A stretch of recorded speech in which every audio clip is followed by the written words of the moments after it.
Hi guys, how are you? In this session, we are going to discuss about Bardhaman Mahavir and Jainism. As I told you earlier that there is dispute regarding the actual propounder of Jainism. Some scholars regard that Adinath is the actual propounder of Jainism, but some scholars regard that Mahavir Swami is the actual propounder of Jainism. But the first Tirthankara of Jainism is Rishabdev. We find traces about Rishabdev in the Rig Veda. But as far as Bardhaman Mahavir is concerned, he was the 24th Tirthankara or teacher of Jainism, and he had 23 predecessors. He had 23 predecessors before him. The 23rd predecessor was Parshvanath. Parshvanath hailed from Benares. He also belonged to the royal family, and he first of all determined the code of conduct for the Jaina ascetics. But Bardhaman Mahavir was the 24th Tirthankara or teacher, and as I told you, some scholars regard that Bardhaman Mahavir was the actual propounder of Jainism. Bardhaman Mahavir was born in 540 BCE in Vaishali near Patna, and he also belonged to a royal family. The name of his father was Siddharth, and the name of his mother was Trishula. His mother Trishula belonged to the family of Chetaka, who was the chief of Vaishali state, and he belonged to Kshatriya clan, and he led his life as a householder, but he had a meditative bent of mind. That's why he had no interest in family life. He had no interest in life of a householder. That's why at the age of 30 he renounced his family, and he renounced his worldly life and became ascetic. He took long journey of 12 years traveling from place to place. It is said that he never changed his clothes up to 12 years. After 12 years, he discarded his clothes completely, and after leading an ascetic life, he gained omniscience or Kaivalya. Through Kaivalya, he could conquer misery and happiness, and now he was called Jina, and his followers were called Jainas. He passed away at the age of 72 in 468 BC in Pavapuri. The doctrines of Jainism. We find various doctrines of Jainism. The first doctrine was do not tell a lie. Second, do not steal. Third, do not hoard. Fourth, observe omniscience. and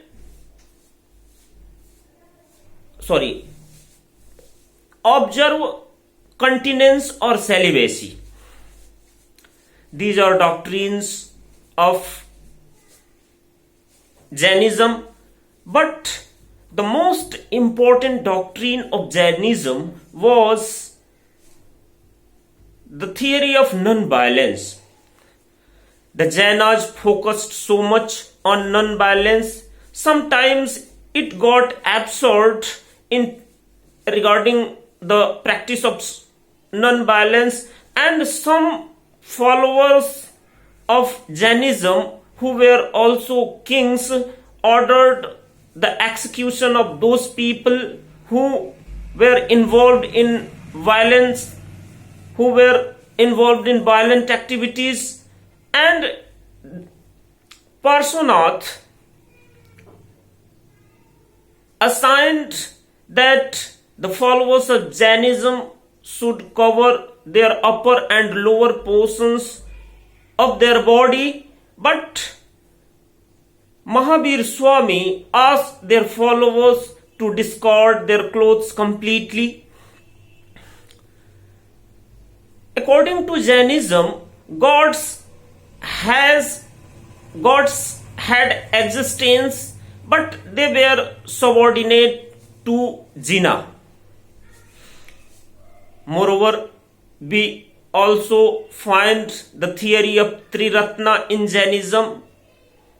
The theory of Triratna is first, right knowledge, right faith, and right conduct. And this theory is called Triratna in Jainism, and this is the most significant theory. Now we will discuss about the spread of Jainism in India. As far as the spread of Jainism is concerned, Mahavir Swami gathered so many disciples around him. It is said that he had 14,000 disciples, which is not a good figure, or this is not a big figure, but he promoted, or he tried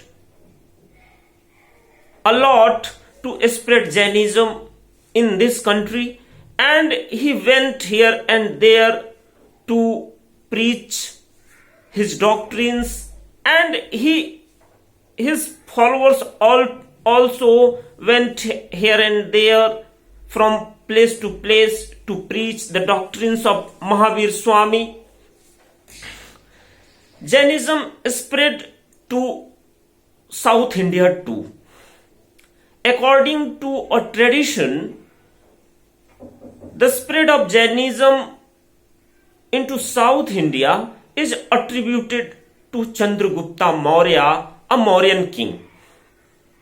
In the latter part of his life, Chandragupta Maurya became an ascetic of Jainism, and in the latter part of his life, he went to the South India. He went to Karnataka, where he observed the practice of Jainism, the religion of Jainism, and he led his life like an ascetic. And through the effort of Chandragupta Maurya, Jainism spread to South India. But another tradition points out that due to famine in Magadha, for 12 years, some Jainas went to southern India to protect their lives, and these Jainas went to the South India under the leadership of Bhadrabahu, and some Jaina scholars or some Jainas remained in North India under the leadership of Sthulbhadra. Those Jainas who went to southern India under the leadership of Bhadrabahu, observed the original doctrines of Jainism. But some changes occurred in the doctrines of Jainism. Who followed this significant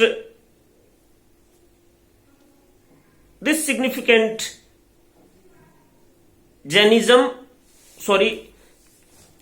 those Jainas who followed Jainism in the North India got changed a little bit.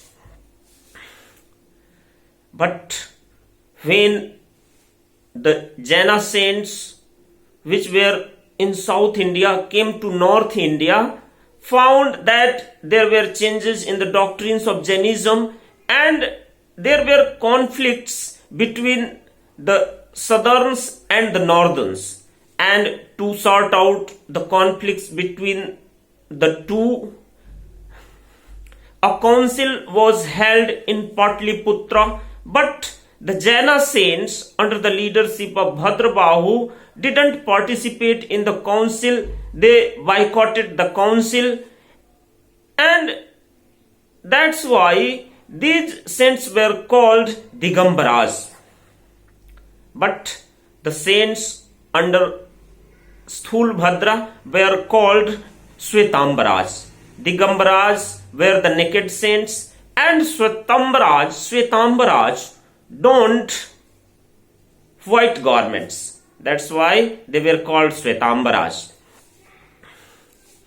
Moreover, we find evidences that Jainism spread to Orissa region in the 1st century BC. In the 1st century BC, it spread into Orissa under Kharvela king by the name of Kharvela king, and we find evidences of the spread of Jainism into the Orissa region in Hathi Gumpha rock edict. We also find traces of the spread of Jainism into Gujarat, Rajasthan and Malwa region. We also find traces of the spread of Jainism into the southern India, particularly in Tamil Nadu. Now, we will try to discuss about the contribution of Jainism. Jaina saints preached their doctrines in the language of common people, particularly in Prakrit language.